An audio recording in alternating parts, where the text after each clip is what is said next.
Naskah ini Aku Manusia Berdosa mengandungi kompilasi karya yang mengemukakan gagasan-gagasan yang saya fikir sangat keras, disertakan pula dengan protes sosial yang ditujukan dengan begitu tepat sekali, tepat, tajam, menyeluruh, malah tanpa berselindung di sebalik sebarang kiasan, melainkan penggunaan permainan bahasa dan juga gaya penulisan terus daripada pengarangnya kepada khalayak yang membaca.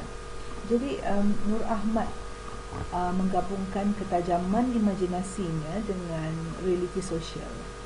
Impaknya, khalayak dapat mengembara masuk ke dalam pelbagai jenis psikologi manusia yang saya dapati kebanyakannya digambarkan sebagai rosak dan keliru, penuh ketidaktenteraman, pencarian yang tidak berhasil, dan akhirnya mencetuskan soalan, manusia-manusia inikah yang akan menjadi ummah yang mendiami negara dan dunia ini pada masa akan datang. Jadi sebagai seorang pengarang wanita, tidak dinafikan Nur Ahmad melaungkan suara feminis yang sangat tajam di dalam karyanya. Saya selalu melihat feminis sebagai satu aliran yang mempunyai banyak gelombang. Kalau kita lihat dalam konteks Malaysia, imej-imej wanita masih agak stereotip digambarkan dalam karya.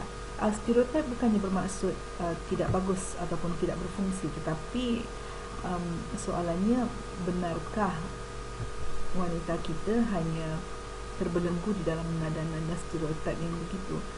Jadi saya fikir gelombang yang dibawa oleh Nur Ahmad ini, sama ada beliau sedar atau tidak, adalah gelombang yang ekstrim, satu suara feminis yang menjerit kepada para wanita supaya masuklah kembali ke dalam diri, kemudian lihatlah refleksi diri anda di dalam cermin dan bertanyalah, inikah roh wanita yang kita mahu untuk mendiami jasad kita ini selama-lamanya.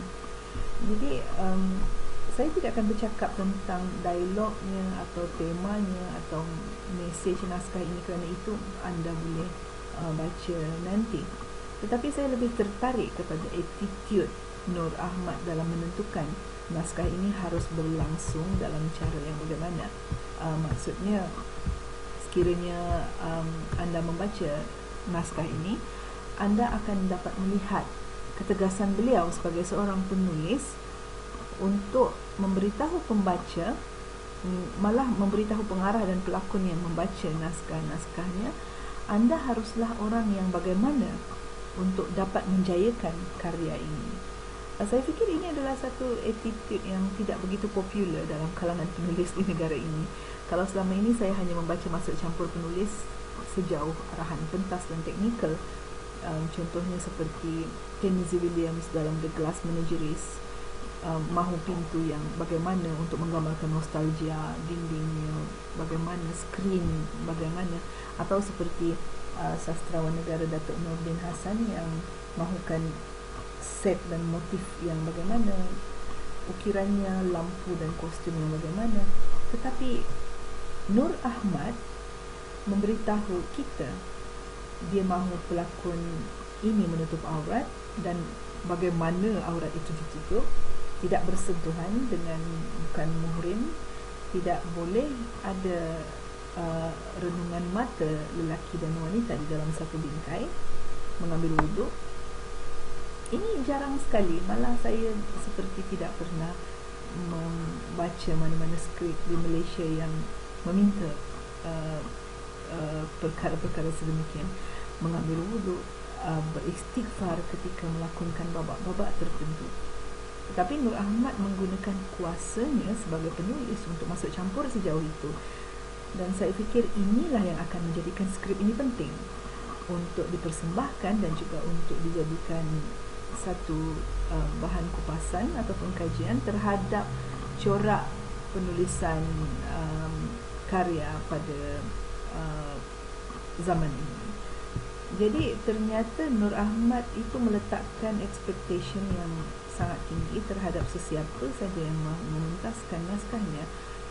Pengarah yang mahu mengangkat mana-mana naskah di dalamnya haruslah berfikir sama seperti penulisnya, dan pelakunya juga haruslah dibarisi oleh para aktor yang tajam dan cerdas menangkap makna di sebalik bahasa, harus matang dalam menangani daya tafsir dan interpretasi sendiri.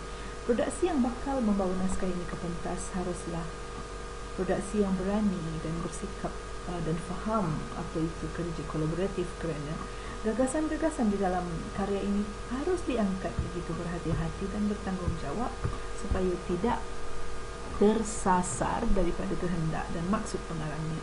Mengapa saya menekankan perkataan tersasar? Kerana di dalam perjalanan menuju ke kemuncak dan peleraian cerita-ceritanya, contohnya Madam Zaleha dalam naskah Penggali Kubur, akan sampai pada satu titik yang paling ekstrim dalam keberanian seorang manusia mempersoalkan siapakah Tuhan, segala Tuhan dalam hidup ini. Jadi sekiranya bahagian ini tidak disampaikan dengan penuh kesedaran dan tanggungjawab sama ada oleh pelakon dan juga pengarahnya, ia mungkin ia boleh mengundang kontroversi yang tidak perlu. Jadi dengan terlaksananya pelancaran kompilasi skrip Aku Manusia Berdosa karya Nur Ahmad ini, beliau sebenarnya telah menambah warna-warni dalam corak penulisan drama di Malaysia. Identiti dan stylenya begitu marak sekali, lebih mencabar pemikiran kalayaknya, pembacaan dan juga penonton, malah begitu berani sekali. Lebih daripada itu, telah lahir seorang lagi pengarang wanita yang pastinya dapat mengisi lompang yang ada dalam bidang penulisan di negara ini.